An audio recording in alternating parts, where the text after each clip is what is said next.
Welcome back to my channel, guys. Today we are going to be making some apple pies.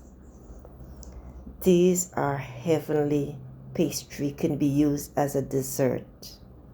So we are going to use some just roll short crust pastry blocks and also use some apples. Now the first thing you want to do is to peel the apples, chop them into bite-sized pieces, and remove the core and seeds in the process. Now it all depends on the sweetness of your pie filling that you want to do, so you're going to use that amount of sugar. I did not measure, but I can at least leave the measurement in the description box. Now you want to taste the apple and cinnamon, not overpowered by the sugar.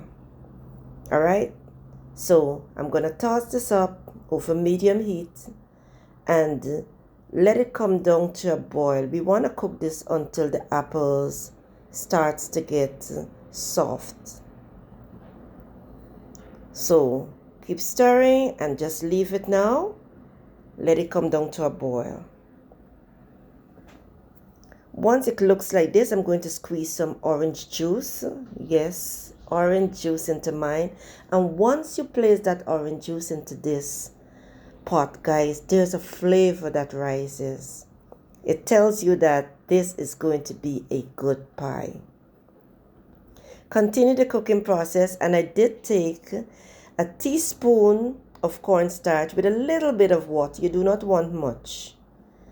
And I'm going to mix it into this so that it can thicken the liquid and continue to cook until it is soft.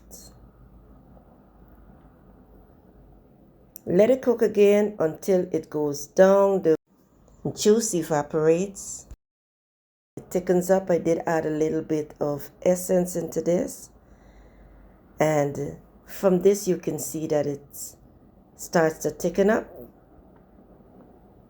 Cornstarch does the work. It holds the apples together in place. Once it thickens up like this, you want to turn the heat off and set it aside so that it would be completely cool. Now for the puff pastry. I'm just using 1 pack, and it all depends on the shape and size that you want to make. Then you will know how much of this puff pastry you'd want. 1 pack just good enough for me because I'm making a triangle pie. I eventually got 9 pieces. You want to roll it to a reasonable size, like when you're making pastry, not too thin, not too thick. Roll it out, and then you want to cut it. You can also use a knife to do the cutting. At this time, I have my oven set to 375 degrees Fahrenheit.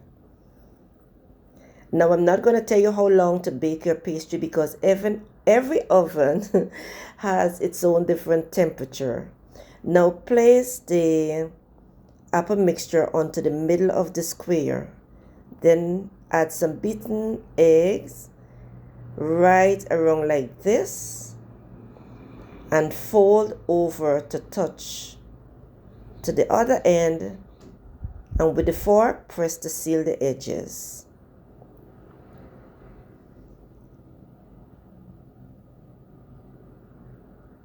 I did line my pan with some parchment paper, and I'm going to place it right up into there. Remember, guys, don't you forget to like, subscribe, and share my video. Alright? Fold like this and press with a fork. Once it's all done, you want to give them a mark. Now use a sharp knife, and marking it would allow the steam during baking, essentially helping the pie to cook properly and to maintain its shape. So we put some nice little marks over the top, and once we're done, we are going to baste the top with some egg wash, and you want to put it into the oven and let it bake until it is golden brown. Once it's done baking, you want it to cool completely. I did add some icing sugar with some condensed milk.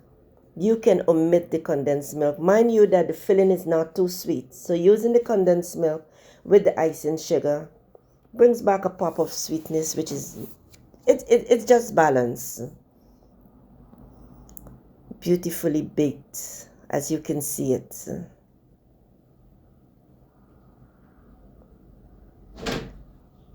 So let me break this and show you what the inside looks like. And it's a burst of flavor in my kitchen, guys. Look at this. Very nice. Now I'm going to drizzle my condensed milk and icing sugar mixture over the top. And remember, you want to do this when it's cool.